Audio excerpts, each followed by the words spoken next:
feliz com aquilo que você tem. Tem rico infeliz a beça, tem pobre super feliz. Eu preferia ter grana e ficar feliz, é claro. Não, eu gosto de sofrer. Não, para, meu irmão. Teu Deus quer te dar o melhor dessa terra, amém? Eu outro dia falei, olha, eu quero ver que esse negócio de esquecer Bíblia na igreja, tem umas 20 Bíblias lá dentro.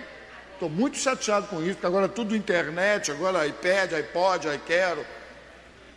Eu falei, eu quero ver mesmo, o dia que as pessoas estiverem se convertendo, vão esquecer o iPad na igreja. Aleluia! Pois aconteceu. Só vou entregar se o cara vier aqui com a senha. Eu abri a senha aqui. E aí, tem que abrir, tem que tocar a senha, irmão. Agora não é assim não, ó. Se eu dissesse, de quem é isso aqui, ó? Ele falou que é dele, ó. Qual é a senha aqui, irmão? Fala aí agora. Bom, agora, rapaz, com intimidade mesmo, hein? Onde é que está o negócio? Vamos ver. Não estou desconfiando não, porque se 10 pelas que era dele, é dele agora. Agora ele vai ofertar para os irmãos, ou não? Vai ofertar para os irmãos? Não pode ser agora que sai até briga aqui. Quantos estão felizes com Jesus? Eu estou muito feliz, meu time ganhou ontem 1-0, coitado do Botafogo, perdeu mais uma vez, Fluminense perdeu, o Flamengo está perdendo. Ah, beleza. Não? Deu azar então, aconteceu alguma coisa com o esporte. Não sofri antes naquele tal de Maracanã, mas sofri muito mais de ver como as pessoas adoram seus times. E eu estava lá batendo palma no meio da música, eles estavam cantando Vasco da Gama, religião. Aí eu olhei para minha mão, fiquei assim, caraca, maluco, onde é que eu enfiei a minha mão? Aí, Vasco da religião. Eu falei, será que alguém me viu na Globo? Maluco, o que é aquilo, rapaz? Mas, ó, vou dizer um negócio, a gente precisa fazer um culto na igreja, no Maracanã. Não precisa ir lá. Precisa ir lá. 50 mil vascaínos na segunda divisão, meu irmão. Todo mundo não, querido. Vai, ó. Até eu fui. Vai brincando. Vocês não estão tão assim longe da segunda divisão, não. Botafogo já está mais para lá do que para cá, mas tudo bem. Enfim, amigos, eu fiquei, honestamente falando para vocês, eu fiquei triste um pouquinho, né? O futebol é só isso aí, né? Ganhar e perder. Agora, é duro a gente ver as pessoas, sabe, adorando de tal maneira isso. E a gente não tem, honestamente, comparativamente, 1/100º do que as pessoas fazem no Maracanã. A gente não fala, 1/1000. Irmão, é uma doideira. Aí eu fiquei cantando aqui, até me lembrei, falei, sabe que eu estou imitando? Falei, vem igreja, sabe como é que eles fazem? Está de um lado assim, eles falam, olá, vem. Aí começa lá. Aí eu cantando aqui, eu comecei, vem igreja, eu me lembrei do negócio, porque tem... Peraí, irmão, mas aí nós não viemos do mesmo jeito. É muito doido o negócio, é muito doido. Uma parte começou a vaiar, aí outra parte falando, 50 tá vaiando por causa de quê, pô? Vai do próprio time, que só tinha vascaíno lá, pô, jogando contra o ABC, do Pelé, ABC. Enfim. Eu fiquei triste, sabe, irmão? Fiquei pensando, o que a gente precisa organizar na nossa vida espiritual para ter essa alegria, essa espontaneidade, essa dedicação, esse amor explosivo que as pessoas têm. Tudo bem que eles não vão dar vida por isso, mas, francamente falando, é uma coisa assim, sabe, assim, não dá para você dimensionar, é muito doido o negócio. E é assim com o Flamengo, é assim com o Botafogo, é assim com todas as equipes, Bahia, não sei quem for. É um negócio muito sério, irmãos. Porque quando a gente olha para a gente adorando a um Deus que nos deu uma vida eterna, e às vezes nós ficamos na igreja sentados assim, ó.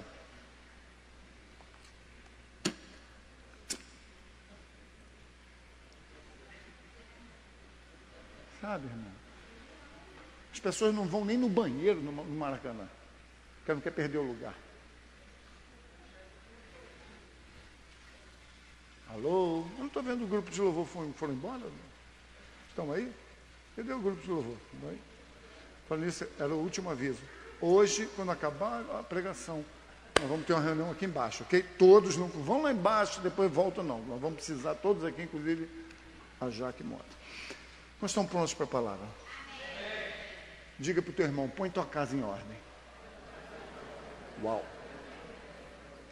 Vai, fala para o cara aí, pô, tá sozinho aí. A última vez que alguém falou, põe tua casa em ordem, o rei ia morrer. Quantos estão ouvindo? O rei ia morrer, certo? E o profeta falou, tem jeito não, põe tua casa em ordem. E foi embora, vai morrer amanhã. E a Bíblia diz que o cara começou a chorar copiosamente, e Deus falou, vai lá e fala para ele, que eu vi as lágrimas dele, vou dar mais 15 anos. Aleluia, né?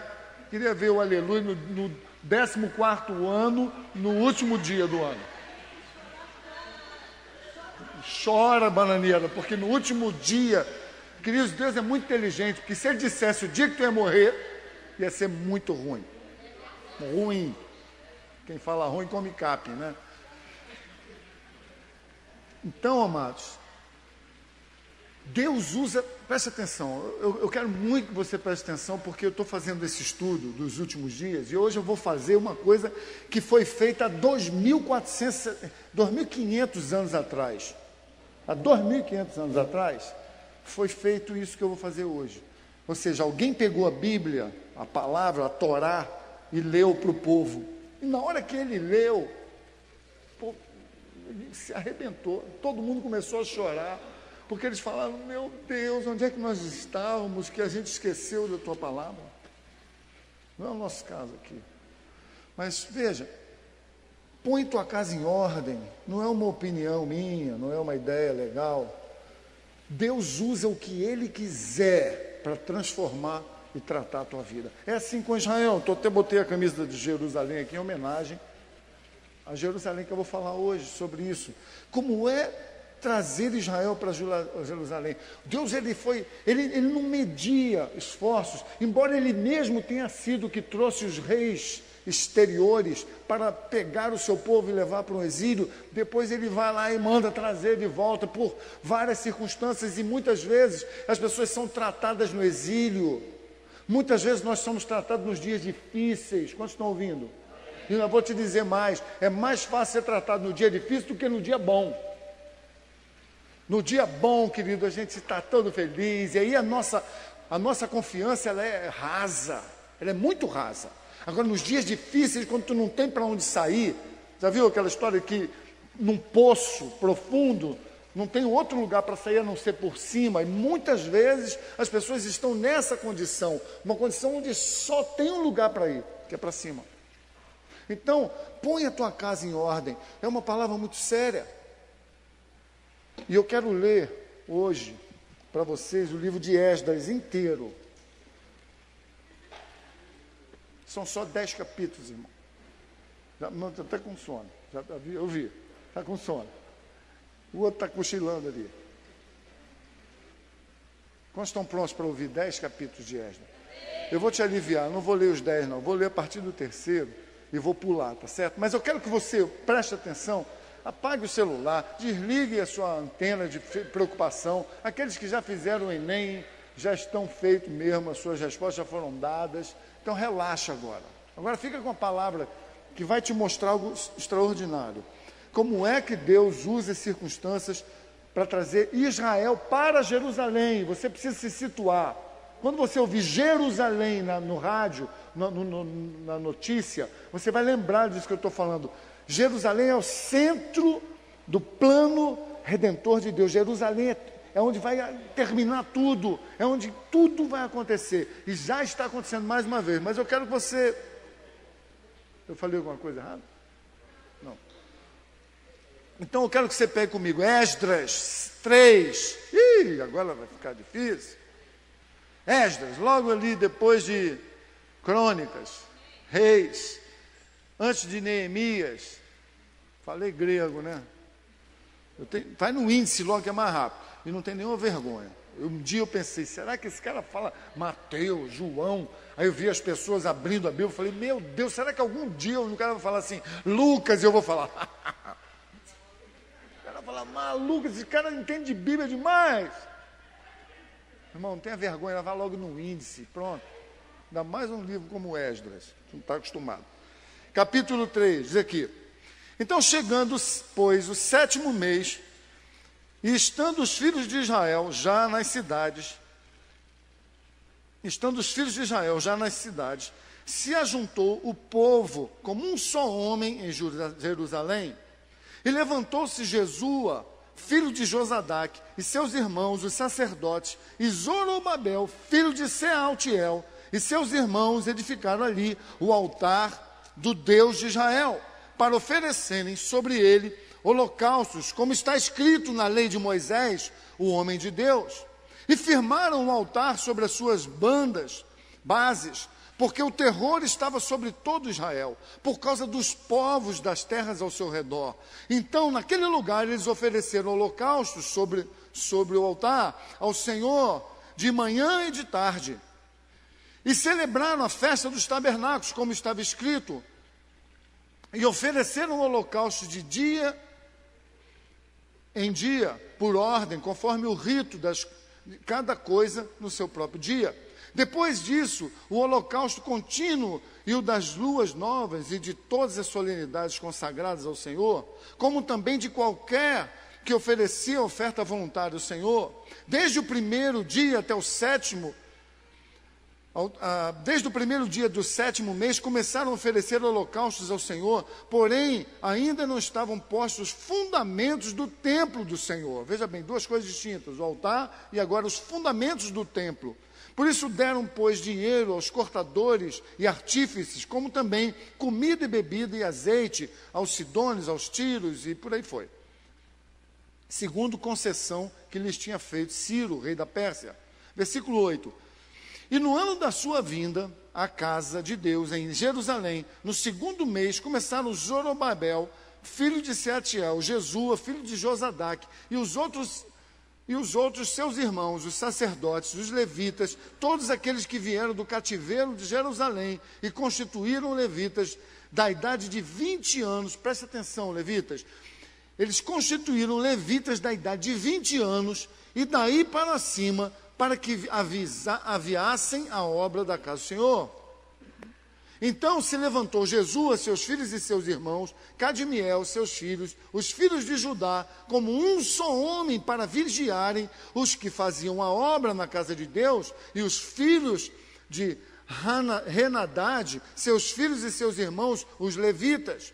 Quando, pois, os edificadores lançaram os alicerces do templo do Senhor, então apresentaram-se os sacerdotes, já todos aparamentados, e com trombetas, e os levitas, filhos de Asaf, com saltérios, instrumentos, para louvar ao Senhor, conforme a instituição de Davi, rei de Israel.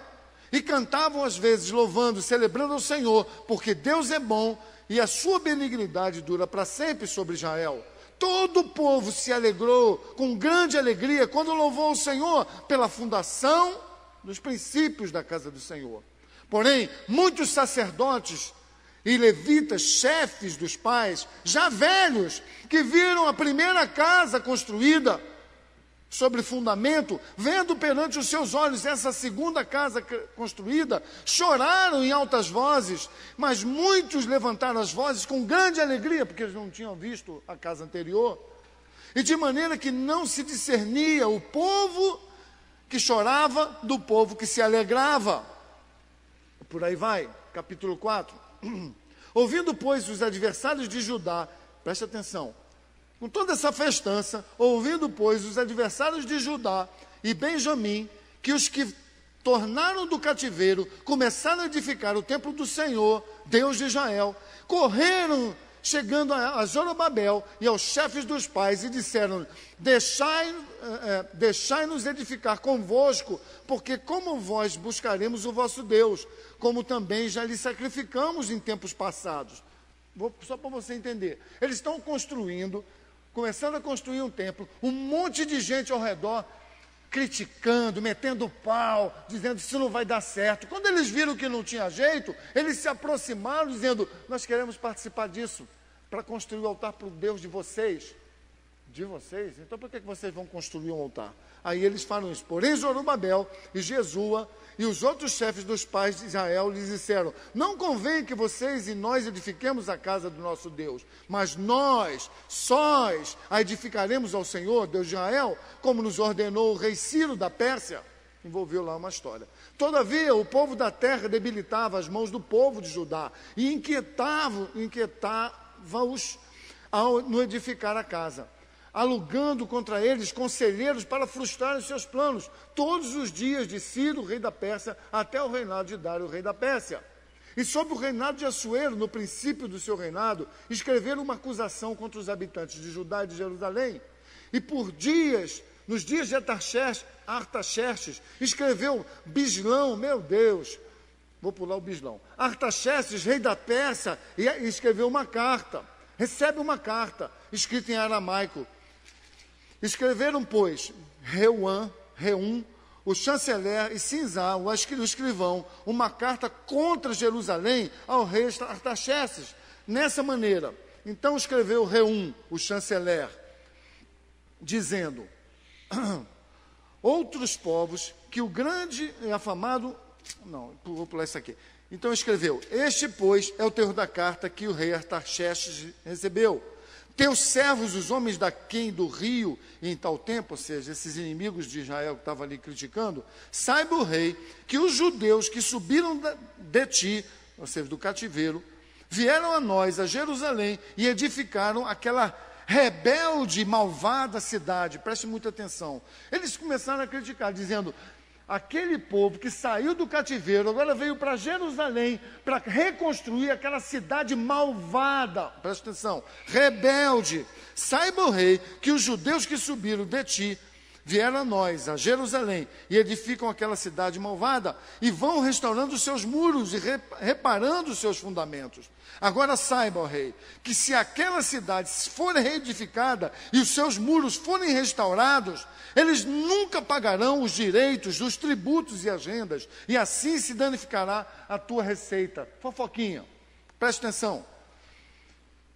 E eles continuam dizendo: agora, pois, reis, como nós somos assalariados do teu palácio e não nos convém ver a desonra do rei, por isso mandamos dar esse aviso ao Senhor, para que se busque no livro de crônicas de teus pais, e então acharás no livro de crônicas e saberás que aquela foi uma cidade rebelde e danosa aos reis antepassados e províncias que nela houve rebelião em tempos antigos, pelo que aquela cidade acabou sendo destruída. 16. Nós, pois, fazemos notório ao rei que se aquela cidade se reedificar e os seus muros se restaurarem desta maneira, não terás porção alguma desta banda do rio. E o rei então enviou uma resposta a esses caras todos e disse: deixa eu pular um pouquinho aqui. A carta que vocês me enviaram foi explicitamente, 18, lida diante de mim. E ordenando buscaram e acharam de tempos antigos que aquela cidade se levantou contra os reis do passado, e nela se realmente foi feito rebelião e sedição. Também houveram reis poderosos sobre Jerusalém, que da além do rio dominaram em todos os lugares. E se lhes pagaram direitos e tributos e renda.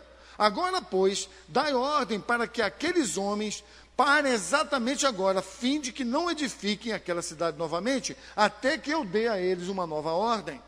Por isso, guardai-vos de cometerdes erro nisso, porque cresceria o dano para prejuízo dos reis. Ou seja, isso que vocês falaram, nós estamos tomando uma providência. Agora tenham cuidado para que o que vocês falaram foi de fato verdade, para que não haja um problema entre nós. E aí ele vai. Então, depois da cópia da carta do rei Artaxerxes, se leu perante Reum e Sinzai, o escrivão, e seus companheiros apressadamente, eles foram eles a Jerusalém, aos judeus, e os impediram com força de braço e com violência. Então se cessou a obra daquela casa, da casa de Deus, que estava em Jerusalém, e cessou até o ano segundo do reinado de Dário, rei da Pérsia. Ou seja, eles pegaram a resposta que eles queriam do rei e foram correndo para Jerusalém dizer: parem agora essa obra. Eles ficaram muito, muito chateados. Por quê? Porque eles sabiam que aquilo que estava sendo edificado era uma coisa que fugia ao controle deles. Enfim, capítulo 5, aguenta aí, irmão, faltam só 5. E Ageu, profeta Zacarias, e Zacarias, filho de Ido, profeta, profetizaram aos judeus que estavam em Judá e em Jerusalém, em nome de Deus de Israel, lhes profetizaram. Então se levantaram Zorobabel, filho de Sealtiel, e outros mais, e começaram a edificar a casa de Deus por conta própria. Eles começaram a reedificar, mesmo com o impedimento do rei. Naquele tempo veio a eles, versículo 3 do capítulo 5, Tatenai, já é outro cara, governador daquém do rio, e Setar-Bonzenai, misericórdia, e os seus companheiros disseram assim: quem vos deu ordem para edificar esta casa e restaurar esse muro? Disseram os inimigos novamente. Então, assim lhes dissemos. E quais são os nomes daqueles homens que estão construindo esse edifício? Em resumo, eles estavam querendo saber quem era que estava na frente, quem era o cabeça. Eles queriam entregar, eles queriam fazer uma delação premiada. Como você sabe o que eu estou falando, né? Eles estão por aí. Então, assim lhe dissemos: quais são os nomes desses caras que estão aí construindo esse edifício? Versículo 5, porém os olhos de Deus estavam sobre os anciãos dos judeus, e não os impediram, até que o negócio veio a Dário. E então responderam por carta sobre isso. Cópia da carta que Tatenai, o governador daquele rio, acabou lendo lá para Dário, dizendo: assim estava escrito na carta: toda a paz seja dada ao rei Dário, seja notório ao rei que nós fomos a província de Judá, a casa do grande Deus, que se edifica com grandes pedras, e já a madeira se está sendo posta sobre as paredes, e essa obra apressadamente se faz e se adianta em suas mãos. Então nós perguntamos aos anciãos, ao papinho dele, assim lhes dissemos: quem vos deu ordem para edificar esta casa e restaurar esse muro? Demais disto, lhe perguntamos também pelos seus nomes, para dizer para tu agora, ó rei. Olha que safado. Escrever os nomes dos homens que são, entre eles, os chefes. Eles queriam entregar os caras que estavam na frente da obra. Versículo 11. E esta é a resposta que nos deram, dizendo, ó a fofoca: nós somos servos do Deus dos céus e da terra, e reedificamos a casa que foi edificada há muito tempo antes, porque um grande rei de Israel a edificou e a aperfeiçoou. Depois que nossos pais provocaram a ira de Deus, dos deuses dos céus, o próprio Deus os entregou nas mãos de Nabucodonosor. Foi o rei que levou Israel para a Babilônia, no primeiro exílio. E o caldeu, o qual destituiu esta casa e transportou o seu povo para a Babilônia. Nabucodonosor não só levou o povo e destruiu o templo, mas ele levou todos os utensílios que tinham, como aquele candelabro de ouro maciço dali. Deles era de ouro mesmo, então eles levaram tudo aquilo, todos os adereços do templo. Foi uma loucura, era muita grana mesmo, né? Então, seja notório o rei. Peraí, só aquilo que eu falei, me perdi aqui. Onde eu estou? 13. Pô, só você para acompanhar um negócio desse, hein? Porém, no primeiro ano, 15. Então, cada um está no lugar, né? Tá uma beleza. Então, vou tentar no 14. Então, até os utensílios de ouro, de prata da casa de Deus, que Nabucodonosor tomou do templo que estava em Jerusalém, o meteu no templo da Babilônia, o rei Ciro os tirou do templo da Babilônia, e foram dados a um homem cujo nome era Sesbazar, que não tem um nome mais fácil, né? A quem nomeou o governador. E disse-lhe: toma esses utensílios e vai e leva ao templo que está em Jerusalém, e edifica aquela casa de Deus no seu lugar. Então veio o dito de Sesbazar, e pôs os fundamentos da casa de Deus que está em Jerusalém, e desde então para cá se está edificando e ainda não está acabado, ao rei. Agora, pois, se parece bem ao rei, busque-se lá na casa dos tesouros do rei, que está em Babilônia, se é verdade haver uma ordem do rei Ciro para edificar esta casa em Jerusalém. Sobre isso nos faça o rei saber a sua vontade. Ou seja, eles fazem essa fofoquinha, vão lá, fazem um relatório verdadeiro, mas assim, para entregar, igual eles fizeram com Daniel. Daniel, fiel, está orando lá no quarto. O senhor falou para não orar só diante da estátua. Então, eles estão entregando aqui. Mas, ao mesmo tempo, eles se perderam, porque a mão de Deus estava sobre essa história. Deus estava no controle. Eles disseram: procura fazer uma pesquisa para ver se foi dada, de fato, uma ordem pelo rei Ciro para que eles edificassem o templo por sua própria ordem. capítulo 6. Então o rei Dário deu a ordem e foram buscar na chancelaria, onde se metiam os tesouros da Babilônia. E em Acmetá, no palácio que está na província de Média, se achou um rolo e nele estava escrito um memorial que dizia assim, presta atenção: no ano primeiro do rei Ciro, o rei Ciro deu esta ordem: com respeito à casa de Deus em Jerusalém, essa casa se edificará para lugar em que se ofereçam sacrifícios e fundamentos serão firmados, a sua altura será, e deu um monte de números aqui que não importa. Versículo 5, demais disso, os utensílios de ouro, de prata, da casa de Deus, que Nabucodonosor, seu antecessor, transportou do templo à Babilônia, que estava em Jerusalém, levou para a Babilônia, e se tornarão a dar para que vão ao seu lugar de direito, ao templo que está em Jerusalém, e os levarão à casa de Deus. Observa o rei ímpio.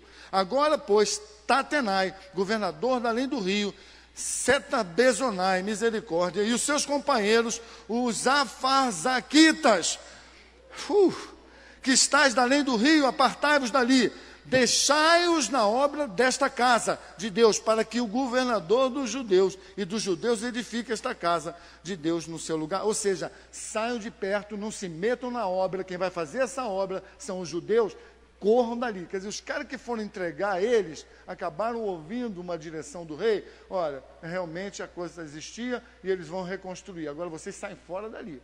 Olha só como é que Deus é Deus. Também por mim se decreta, olha, presta atenção, vai ver onde é que Deus levou essa turma. Também por mim se decreta o que haveis de fazer com os anciãos dos judeus, para que edifiquem a casa de Deus, a saber, da fazenda do rei, dos tributos da além do rio, se pague prontamente a despesa a estes homens, para que não sejam impedidos de construir. E o que for necessário, assim como bezerros e carneiros e cordeiros para o holocausto do Deus dos céus, trigo e sal à vontade, vinho e azeite, segundo o rito dos sacerdotes que estão em Jerusalém, deles de dia em dia, para que não falte nada. Presta atenção, onde é que Deus vai? Para que ofereçam os sacrifícios, quem está falando é um rei ímpio, para que eles ofereçam sacrifícios de cheiro suave ao seu Deus, ao Deus dos céus, e orem pela vida do rei e dos seus filhos. O rei, ó, malandro, ele não é bobo não, querido, ele sabia que existia Deus em Israel. Então, também por mim se decreta que todo homem que mudar esse decreto, um madeiro se arrancará da sua casa, vai arrancar os portais da casa, né, e vão pendurar esse caboclo ali na porta da casa. O Deus, pois, versículo 12, o Deus, pois, que fez habitar ali o seu nome, derrube todos os reis e os povos que estenderem a sua mão para mudar esse decreto e para destruírem a casa de Deus que está em Jerusalém. Eu, Dario, dei o decreto, apressadamente vocês executem. Ou seja, Deus mudou a situação toda, porque a Bíblia diz que o coração do rei está na mão do Senhor. Vai aguentando aí que ainda falta um pouco. Então, Tatenai, o governador da além do rio, chateado, bicudo, foi-se embora. Ele e seus companheiros assim fizeram apressadamente, conforme o que decretaram o rei. Tiveram que tirar do bolso deles para financiar aquilo que eles estavam criticando. Vocês estão ouvindo? Quantos tem alguém assim contra você? Que está criticando você? Baseado na palavra de Deus, sabe o que vai acontecer? Um dia esse cara vai financiar a tua mudança, a tua obra, a tua promoção. Quantos estão ouvindo? Quantos querem um negócio desse? Aí é complicado, né, irmão? Então, esse cara aqui começou a mexer essa história, botou o rabinho entre as pernas e foi-se embora. Mas olha só onde é que entram os levitas, olha que coisa linda. Então os anciãos dos judeus iam edificando e prosperando pela profecia do profeta Ageu e Zacarias, filho de Aidô, e edificaram a casa e aperfeiçoaram conforme o mandado do Deus de Israel, conforme o mandado de Ciro, de Dário e de Ataxerxes, rei da Pérsia. Olha só, queridos, é Nabucodonosor, não é pouca coisa não. Nabucodonosor, Ciro, Artaxerxes, Dario, são 4 gerações de reis. 4 gerações. Um levou cativo, o outro teve que trazer de volta, o outro lutou em seu favor. É muita coisa. Vocês têm que ler isso em casa com calma. Então puseram os sacerdotes nas turmas e os levitas, versículo 18, nas suas divisões para o ministério de Deus, que está em Jerusalém, conforme o escrito do livro de Moisés. E os que vieram do cativeiro celebraram a Páscoa, no dia 14 do primeiro mês, festa. Porque os sacerdotes e levitas se tinham purificado como se fossem um só homem. Eu quero que entenderam o valor, a importância que eles tinham, que o povo de Deus olhava para ele, e a turma toda e falava, caraca, os caras são um só. Eles são muito unidos. Eles são um grupo poderoso. São um grupo separado, consagrado. Preste atenção. E vai dizendo aqui mais. E puseram os sacerdotes nas suas turmas, os levitas nas suas divisões, para o ministério de Deus que está em Jerusalém, conforme o escrito do livro de Moisés, até hoje. Tudo isso estava determinado por Deus. Versículo 20. Porque os sacerdotes e levitas se tinham purificado como se fosse um só homem, todos estavam limpos e matavam o cordeiro da Páscoa para todos os filhos do cativeiro e para os seus irmãos, os sacerdotes, para si mesmos. Assim comeram a Páscoa dos filhos de Israel, que tinham voltado do cativeiro com todos os que a eles se apartavam da imundícia das nações da terra para buscar o Senhor, Deus de Israel, celebrando a festa dos pães asmos, 7 dias com alegria, porque o Senhor os tinha alegrado e tinha mudado o coração do rei da Síria a favor deles, para lhe fortalecer as mãos na obra da casa do Senhor. Capítulo 7, versículo 6. Então este Esdras, que escreveu esse livro aqui, apareceu. Subiu da Babilônia e era escriba hábil na lei de Moisés, dada pelo Senhor, Deus de Israel, e segundo da mão do Senhor, e segundo a mão do Senhor, seu Deus, que estava sobre ele, Esdras, o rei lhe deu tudo o que ele precisava. Também subiram a Jerusalém alguns dos filhos de Israel, sacerdotes, levitas, cantores, porteiros, e dos... é muita gente aqui, não vou nem falar. Versículo 10, porque Esdras tinha preparado o seu coração para buscar a lei do Senhor, para cumprir e para ensinar a Israel os seus estatutos e os seus direitos. Esta é, pois, a cópia da carta que o rei Artaxerxes deu ao sacerdote Esdras, o escriba das palavras. Diz aqui então, Artaxerxes, rei dos reis, ao sacerdote Esdras, escriba da lei do Deus do céu, paz perfeita. Por mim se decreta que no meu reino todo o povo de Israel e dos seus sacerdotes levitas, que quiser ir contigo a Jerusalém para mudar, podem ir. Porquanto da parte do rei e dos seus 7 conselheiros és mandado para fazer inquirição em Judá e julgar todas aquelas coisas, para levares a prata, levares o ouro, e por aí vai. E ele continua dizendo, e o resto que for necessário para você, para a casa do teu Deus, que te convenha dar, o darás da casa dos tesouros do rei. O rei falou, não só o que vocês têm, mas agora vocês vão lançar mão do que eu tenho na minha casa para construir a sua cidade. E assim continuou lá. E que todo mundo foi dando.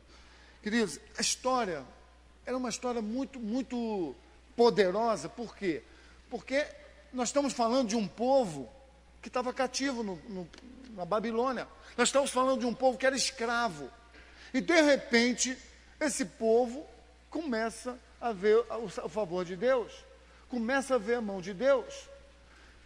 Então, o contexto, eu quero fazer um paralelo com a nossa vida. Primeiro, eles disseram, esse povo é um. Ou seja, no momento em que Deus deu uma chance para ser restabelecida a sorte de Israel, eles se tornaram unidos, se reuniram como um só homem, e daí puderam juntos restabelecer Jerusalém. Eu quero trazer isso para a nossa vida pessoal. Imagine Deus usando pessoas para restaurar a sua história.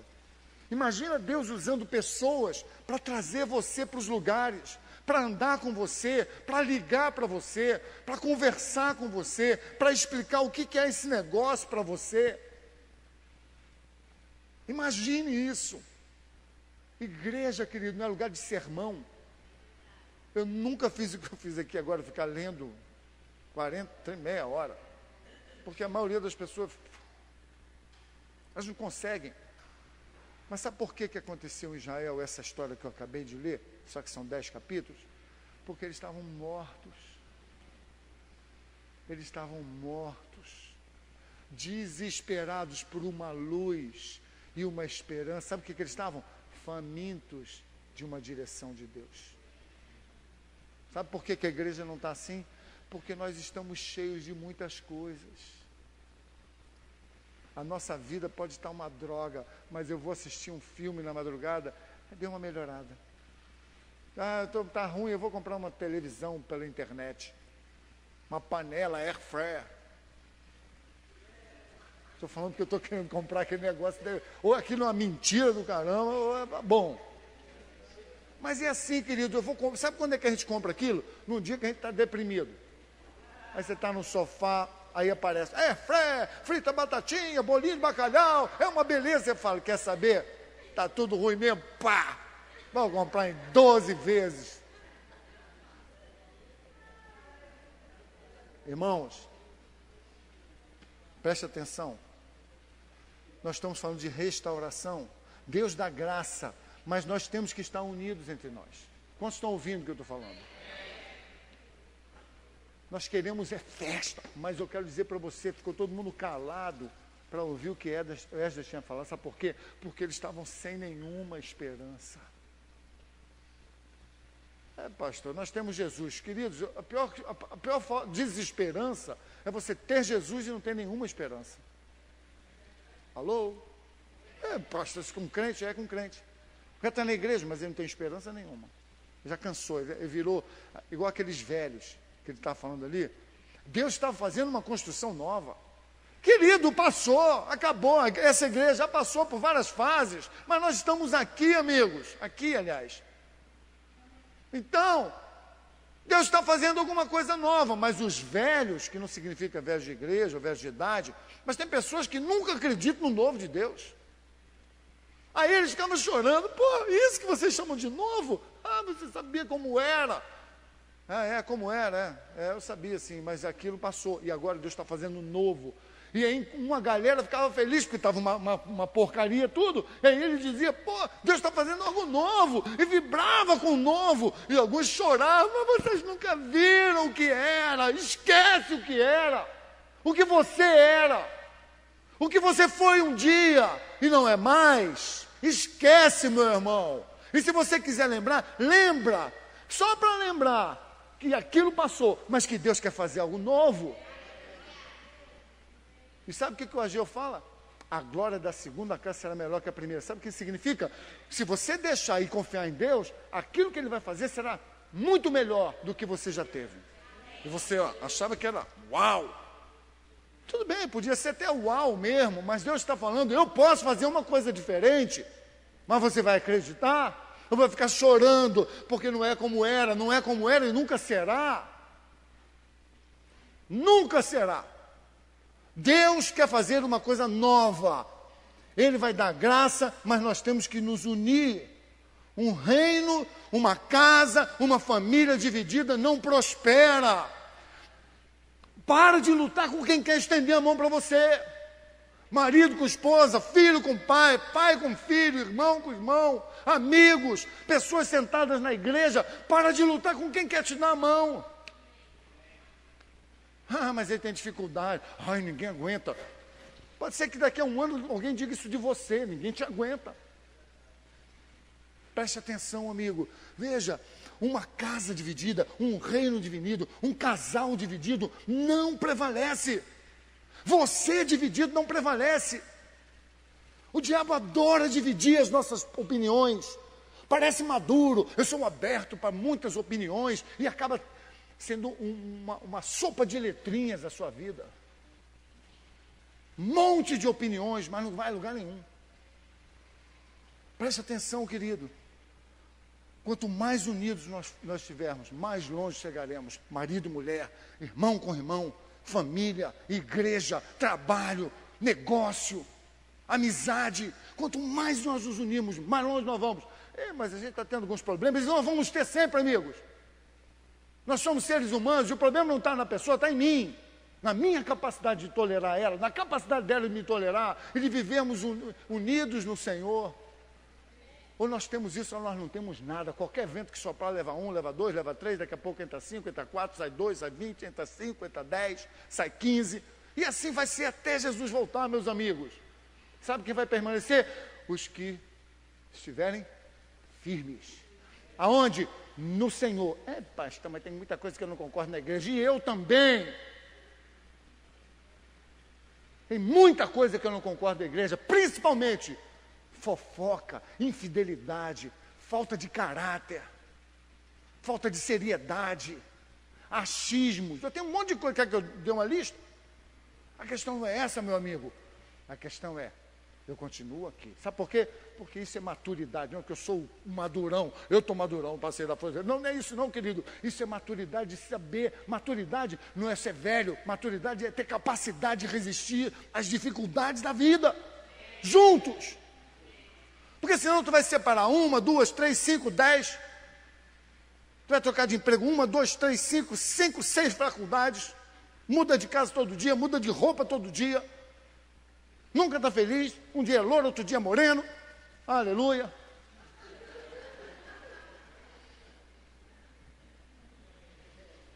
Nós precisamos desse entendimento. É igual um time de futebol, querido. O Vasco, por exemplo, só joga a bola para o lado. Aqui parece um Haiti jogando. Tchuc, tchuc, tchuc, tchuc, agora não vai para frente, para frente. E joga para o lado, para o lado, para o lado, para o lado. Não aguento mais. Um time tem que trabalhar junto, meu irmão. Igual um exército. Tu imagina o exército? Atacar! Espera que eu vou no banheiro, eu estou com uma dor de barriga. Tu vai onde? Pô, vou comprar um cigarro. Pô, vou tomar água aí, dá um tempo, já vou. Não, não é. Exército não é assim. Nós vamos juntos. Uma família. Queridos, qual é a família que não tem problema aí? Depois tu vem aqui para pregar. Problema não é o problema. O problema é como nós enfrentamos ele. O problema é isso, não é existir dificuldades, diferenças, até nas modificações da vida. Você pega uma criança de 10 anos, daqui a pouco ela tem 15, é muito difícil, amigo. E quando ela tiver 18, é outra dificuldade. E os pais, quando tiver 60, 90? Cada um tem uma dificuldade, mas, veja bem, o problema não é o problema, mas é como nós lidamos com ele. Olhamos para ele, encaramos ele. O que Israel está nos dizendo? Eles voltaram unidos.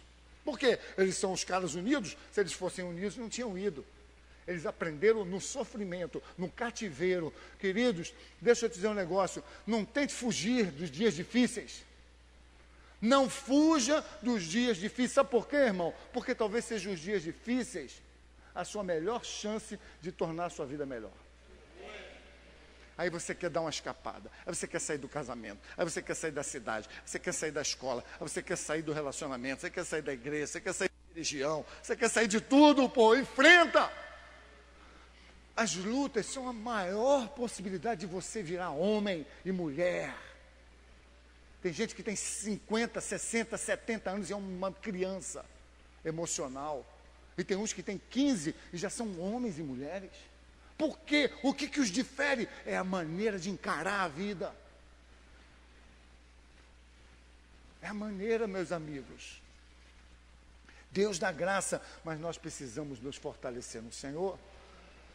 Coríntios, Paulo fala que não haja dissensão entre vós no falar.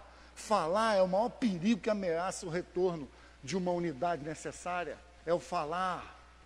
Gente que às vezes está dentro da tua casa falando contra você.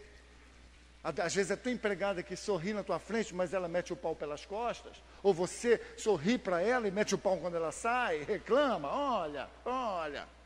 Dentro da igreja, as pessoas estão aqui sorrindo, mas por trás estão fazendo complôs e falando divergências. Fala para mim. Não tem problema nenhum não, irmãos, eu aguento. Mas para mim não vai falar. Porque eu aguento, porque eu confronto, porque eu permaneço. E porque eu continuo amando. Então, queridos, o que o Paulo está dizendo, queridos, quando vocês entenderem isso, vai mudar a vida de vocês. Está dentro de casa? Está difícil? É uma fase difícil do papai, da mamãe, do casal, do filho, disso, daquilo? Permaneça juntos, faça planos, discutam, briguem, mas conversem, resolvam as coisas até o final. É assim que se cresce, meus amigos. Se o diabo perceber que qualquer ele manda você embora, ele vai fazer toda hora para você. Vai ser oê, Tem um negócio aí de uma torcida que faz isso. Deixa eu te falar uma coisa. E eu vou ficar em cima disso aqui. Preste muita atenção, obrigado. Pode deixar aí, Tia, senão eu não falo.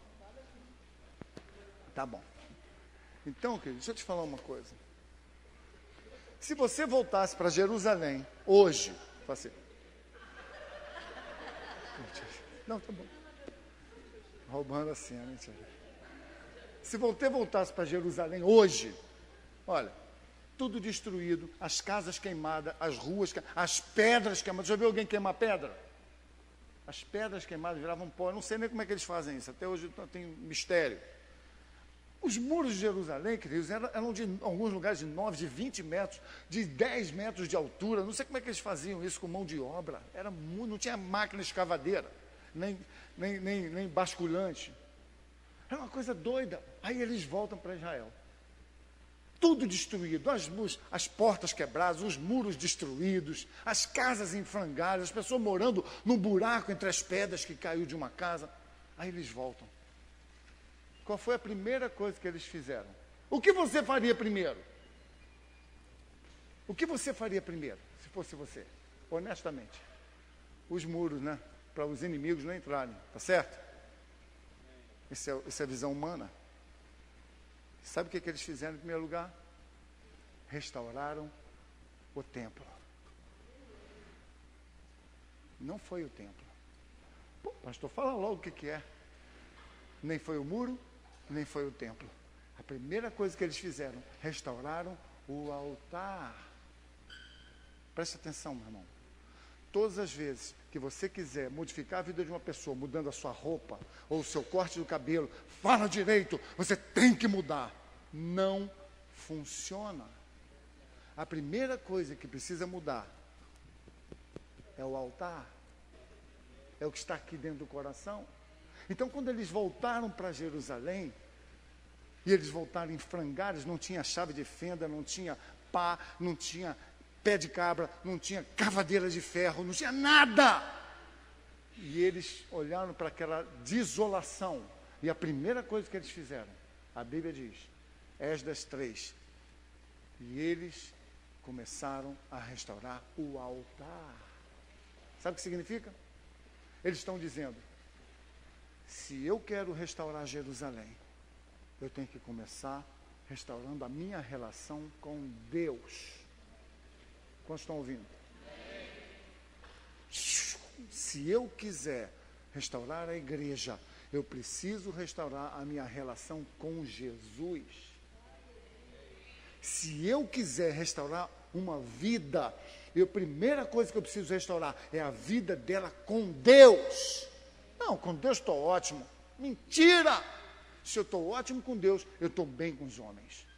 Se eu estou ótimo com Deus, eu estou bem com a minha família. E bem não significa ausência de conflitos. Bem significa capacidade de olhar no olho e resolver as questões. Ainda que elas sejam resolvidas paulatinamente, gradualmente.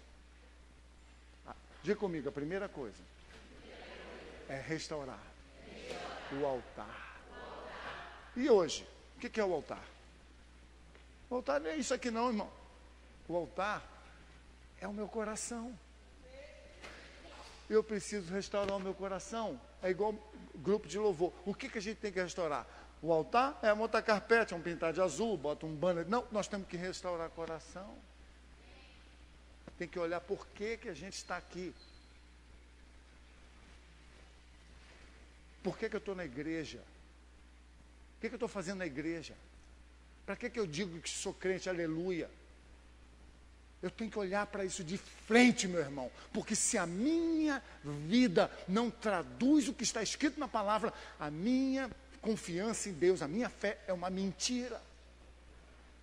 Eu vivo um evangelho onde eu sou o Pedro, eu sou o Paulo, eu sou o João, e eu sou o Jesus, e eu sou o Deus.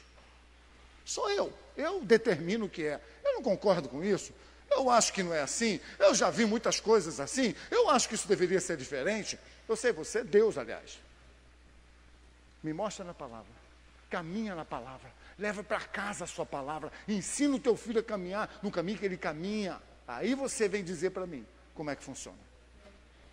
Isso, eu desafio você a dizer, pastor, estou botando em prática lá, está uma porcaria. Eu desafio você a dizer para mim, vem dizer para mim, marca comigo aqui, e eu vou te mostrar que embora você esteja olhando com seus olhos naturais e não esteja vendo a resposta, mas se a sua confiança está na palavra que Deus diz a seu respeito, a resposta virá. Quantos estão ouvindo? A resposta virá. Mas onde começa? No altar. Isso não é uma palavra para levitas, isso é uma palavra para nós, todos. Nós estão ouvindo até aqui. É como se ele estivesse dizendo, se eu quero reedificar Jerusalém, eu preciso colocar em primeiro lugar o altar. É onde eu vou começar. Veja, querido, eu quero te dizer com muita sinceridade. Paulo disse, ninguém ponha outro alicerce sobre o que já está colocado. Que alicerce é o que já está colocado? O pilar de Deus não é o dom. Quem acha que o pilar de Deus é um pastor eloquente ou grande conhecedor da palavra, você está enganado. Você pode falar o que você quiser, mas eu não aponto para mim. Jesus é o teu caminho. Se tu olhar para mim, tu vai se ferrar. Porque eu sou ruim? Não, porque eu sou homem. E como homem eu posso desapontar numa fala, num telefonema. E aí você se afastar dos caminhos de Deus, porque você olhou para mim como se ele estivesse olhando para Deus. Eu não sou Deus, não olhe para mim como você deveria olhar para Deus.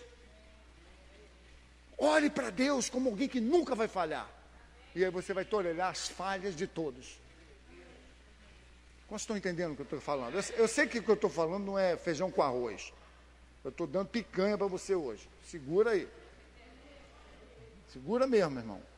O pilar de Deus não são dons, estratégias novas, grandes, mega ministérios, grandes congressos. Nós vamos ter o congresso de jovens. Agora os jovens vão firmar. Querido, o jovem só vai firmar quando ele se firmar com Cristo.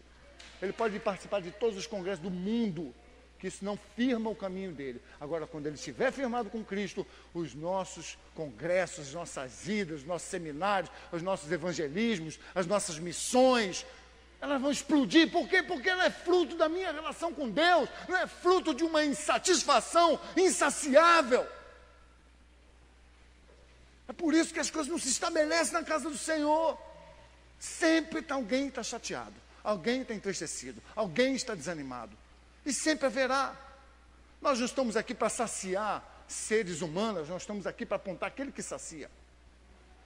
Nós precisamos disso, amor, de franqueza. Você pode ter muitas dificuldades na sua casa, mas os seus pais amam você como ninguém vai amar. Talvez eles não sabem lidar com alguma situação que você está vivendo, mas eles continuam te amando como ninguém vai te amar. É melhor uma franqueza do que uma ilusão, querido. Deixa eu te falar isso, querido. Não fique chateado comigo. Não lance ninguém um alicerce que não seja a palavra na cruz. Isso sim, 1 Coríntios 1,18, é a palavra da cruz que é o poder de Deus para transformar a sua vida. Todas as vezes que nós pusermos uma esperança em alguma coisa externa, morre. Todas as vezes que naquilo que nós vamos fazer, colocamos o Cristo, a cruz, a palavra, considerando uns aos outros entre nós, a sua vida vai ser transformada. Todas as vezes em que você olhar para Cristo, Ele vai te dar sabedoria, força para avançar mais uma milha. Quantos estão ouvindo o que eu estou falando? Ninguém coloca um alicerce que não seja aquilo que já está colocado. Foi assim que Jesus venceu o diabo. Ele não venceu o diabo porque ele era bom. Ele venceu o diabo porque ele era bom, mas ele usou a palavra. Está escrito, não é uma ideia, uma ideologia. Quando Jesus, o diabo tenta ele, fala, faz dessa pedra pães. Ele diz, está escrito, não só de pão viverá o homem. Ele não está citando versículos que ele ouviu falar. Ele está falando de uma convicção que estava dentro dele. Eu tenho uma palavra que é maior do que a saciação da minha fome. Ah, queridos, como a gente precisa viver a palavra. Como a palavra pode transformar a nossa história na China ou no Japão, em qualquer lugar dessa terra. Em qualquer lugar dessa terra. Eu sei que não parece muito poderoso, nem moderno falar assim. Jesus venceu o diabo com a palavra. Porque não se trata só de dizer, é a palavra. Se trata-se de viver a palavra integralmente. Isso significa fazermos uso desse benefício em nosso favor. Filhos, obedeçam os vossos pais. Pais, não se tornem um problema para os seus filhos. Sejam sábios. Mulheres, se submetam aos seus maridos. Maridos, tratem as suas mulheres como se fossem a coisa mais importante do mundo. Sendo, eu falei como se fosse, não sendo. Poxa, agora alguns querem fazer isso pela fé. Oh, meu Senhor, tem misericórdia.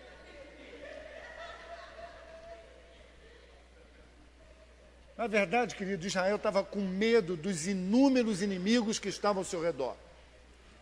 Deixa eu te falar isso aqui, eu quero marcar você nessa noite com isso. Israel estava apavorado, eles voltaram para um lugar desolado e disseram, o que nós vamos fazer, por onde nós vamos começar? Às vezes você está assim na sua escolha profissional, na sua escolha na faculdade, no seu relacionamento familiar, nas escolhas que os filhos fazem, na igreja onde você está, na cidade onde você está falando.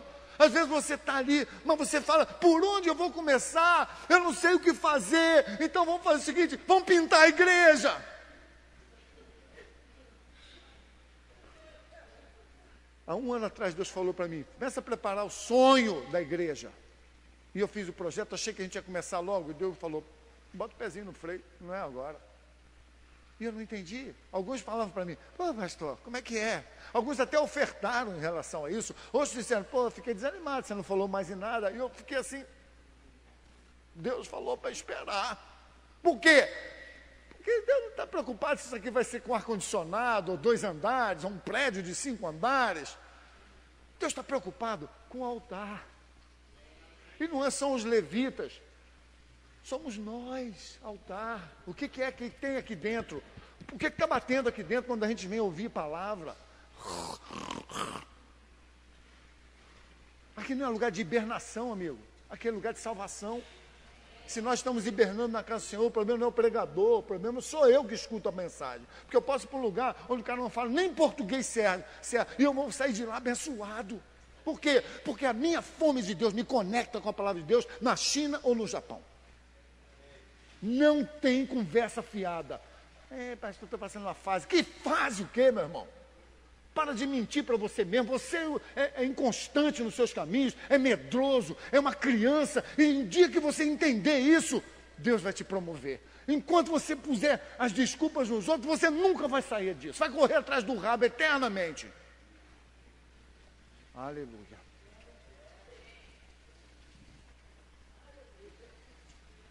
Eu sei que tudo isso que eu estou falando não é muito gostoso de ouvir. Israel estava apavorado com seus inimigos, e ele olha para aquilo e fala, a prioridade vai ser levantar o meu altar. Aqui, a prioridade tem que estar aqui, irmão. Eu preciso reedificar o altar do Senhor. Sabe por quê? Porque aqui que vem os sacrifícios, a primeira coisa que eles fizeram foi sacrificar no altar. Eu preciso sacrificar o meu achismo, o que eu penso, o que eu acho, o que você fez a vida toda está dando certo. Então continua fazendo. Não está dando certo? Então muda. Diz, Deus, eu não sei nem ser humilde assim, mas se tu está vendo alguma coisa errada, se tu está, eu não estou, olho no espelho e falo, caraca, o cara é o cara. Se tu está vendo alguma coisa errada, não na minha belezice, mas nos resultados da minha vida, pode me mostrar que eu quero ver. Eu tive um pastor amigo meu que falou isso para Deus. Deus, mostra o meu coração. E a mulher dele disse que um dia ouviu ele gritando, uá! Ela falou, quem foi, amor? Deus mostrou o meu coração. Deus mostrou o meu coração. Sabe qual é o problema, irmão? Já vou te dizendo, todos nós vamos nos surpreender com o nosso coração. Mas quando eu olhar de verdade quem eu sou, eu vou olhar também todas as possibilidades que Deus vai me dar para transformar.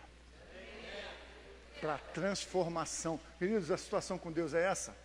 Veja, a prioridade era levantar o altar e voltar a fazer o sacrifício, ou seja, retornar à obediência da palavra de Deus. E esse foi o grande recomeço de Israel em Jerusalém, foi restaurar o altar que removeu deles o medo e deu força. O dia que você disser para você mesmo, eu tenho que mudar a minha atitude na casa do Senhor, como profeta de Deus, como pregador, como levita na casa do Senhor, como professor na classinha, o dia que você disser isso, você vai ser erguido por Deus. Sabe por quê, irmão? Não é porque você é professor, porque você é mestre, porque você é pastor, porque você canta muito bem, mas é porque você está sendo honesto com Deus.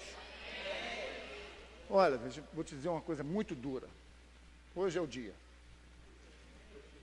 Deixadamente. Ai de mim, se eu fizer isso. Então, amigos, eu sou o pastor da igreja. Ai de mim, se eu fizer esse troço aqui, sem examinar. Hoje eu vim para a estrada, eu já não estava nem vendo o caminho, nem sei como é que eu cheguei aqui. Aí a minha esposa perguntou, alô, terra chamando? Eu estava ali, meu irmão. O que tem que você está tão sério? Como é que eu vou ficar com uma palavra dessa? Você acha que eu estou aqui brincando? Eu estou rindo para não chorar. Você está rindo, mas está doendo. Veja bem, querido, está doendo aqui. Sabe por quê? Porque muitas dessas situações eu estou vivendo agora. O que eu faço, Deus? Ele falou, é simples, restaura o altar. Que moleza, né? Uau! Ah, só isso? Ah, por que não falou logo, Deus? Só restaurar o altar, e não tem nada a ver com os levitas não estarem cantando. Eles só são uma parte daquilo que Deus está fazendo. Eles só são uma parte. Por quê? Porque Deus quer levar esses meninos lá em cima, mas para fazer isso, tem que fazer aqui, ó. Quantos estão ouvindo? E muitas das vezes, quem estraga somos nós. Os pais, os irmãos, as meninas que estão afim dos garotos. Aleluia. Às vezes uma pessoa ele fala, pô, meu irmão, vocês bombam. A maior bomba foi a que você falou agora. Irmãos, Deus quer fazer uma obra espetacular na igreja. Mas Ele não pode fazer desse jeito, enquanto nós não tomarmos uns ajustes nesse lugar. E já começou. Já começou. Quantos estão ouvindo? Quantos estão sentindo falta da dança? Quantos creem que faz falta? Eu sei que eu sou um excelente DJ, mas quantos sabem que é melhor ouvir a música que é ao vivo? Pô, irmão, você podia dizer, não, pastor, foi ótimo. Me encorajar. Me encoraja, irmão. Veja, o dia que nós perdemos a visão da palavra de Deus, a gente perde a orientação e fica cada vez mais medroso. Fica preso nas coisas. Às vezes a gente não sai de certas circunstâncias que estão mantendo a gente preso. Por quê? Porque a gente perdeu a visão daquilo que nós podemos ser. Da onde nós estamos satisfeitos aonde nós estamos. Eu não estou satisfeito. Eu estou grato, mas eu não estou satisfeito. Eu quero mais. Eu quero ver, queridos pregadores aqui 100 vezes melhor do que eu. Quero ver os jovens na rua pregando a palavra. De eu passar para comprar pão, eu falei, caraca, de onde é esse cara? É o pastor lá da nossa igreja. Eu quero ver as pessoas brigarem e falando, meu irmão, viu o teu jovem dando uma palavra dentro do ônibus para a faculdade, que, pô, saiu todo mundo chorando do ônibus. Mas nós queremos ver isso lá na China ou no Japão, mas não queremos fazer através de nós. Nós cantamos através de mim, Jesus, clareia o quê? A luz já tem aqui. Clareia a vida das pessoas. Agora, só receber vai virar mar morto. Mar morto, sabe o que significa? Zero. 400 metros abaixo do nível do mar. Se tu sentar, tu boia, porque não tem vida.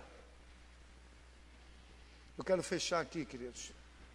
Você pense sobre isso. Os israelitas prepararam para construir o templo. Agora eles vão construir o templo. O reino de Deus foi recolocado em primeiro lugar. Então eles centraram as suas ações para que o reino fosse restabelecido.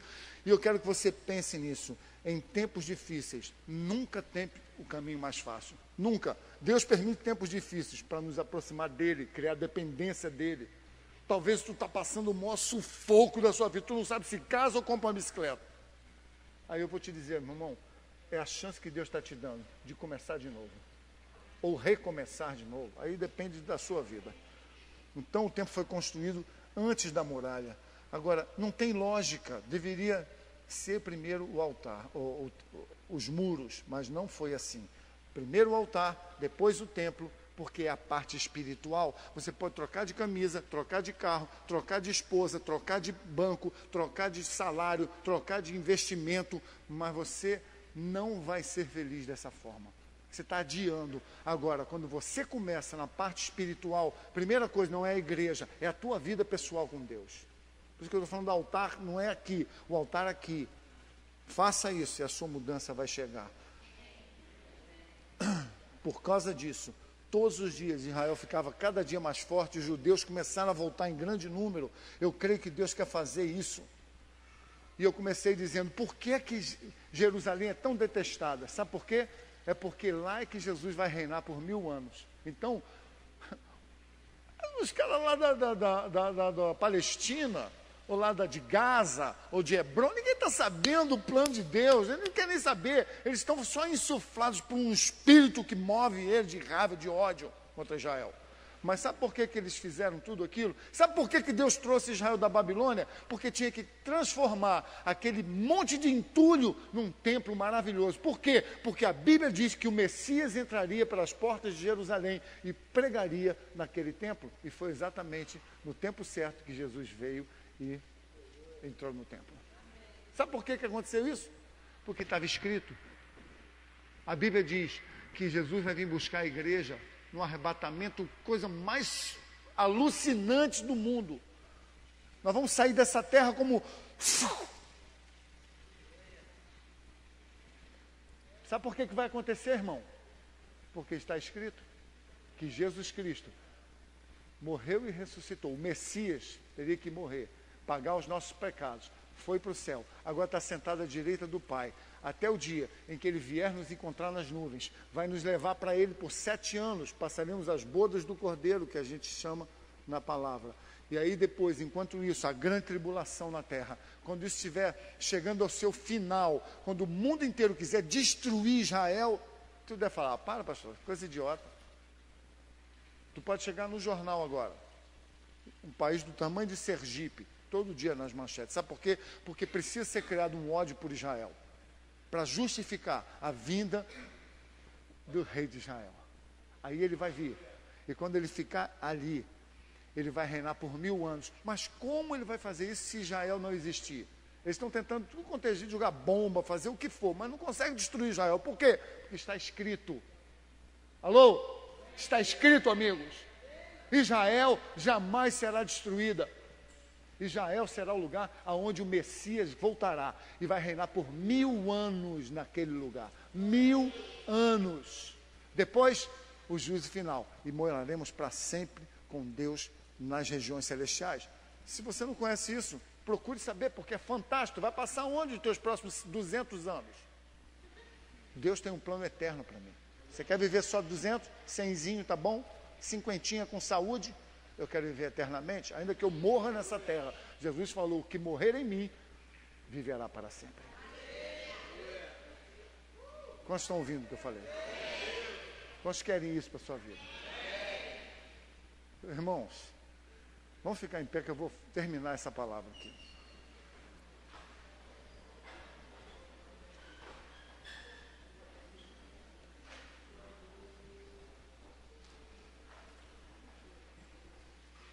Deixa eu te dizer para terminar. Aleluia. Louvado seja o teu nome, Deus. Quero te dizer, do fundo do meu coração, existe um lugar de Deus para a sua vida. Esse lugar é no Senhor. Você já ouviu essa canção hoje, né? É um lugar onde a esperança não acaba nunca. Não acaba nunca a esperança. Como é que eu sei que a minha esperança não acabou? Eu não estou mais esperando. Eu sou crente, venho na igreja, dou o dízimo. Isso é nada. O que me faz cristão é esperar a promessa do Senhor se cumprir. Feche os seus olhos, por favor. Essa semana vai ser a última semana da reorganização alimentar para entrarmos no jejum. Sabe o que está acontecendo? A grande maioria nem sabe o que eu estou falando. Ih, pastor, até esqueci. Eu sei, por isso que as coisas não dão certo na vida de muitas pessoas. Porque elas vêm na igreja, ouvem a palavra e vivem normalmente movidas pelas suas alegrias e tristezas. Deus nos deu uma direção. O jejum de Daniel veio dentro de uma vida que ele tinha organizado alimentarmente também. Ele tinha uma alimentação balanceada. E quem está fazendo isso sabe como está difícil. Deixar de comer certas coisas, deixar de tomar certas coisas. Eu não estou falando isso aqui como religião, estou falando O jejum vai vir. Agora vai vir. Semana que vem eu vou falar com você sobre isso. Jejum, não adianta eu chegar aqui, olha, irmão, vamos fazer jejum essa semana.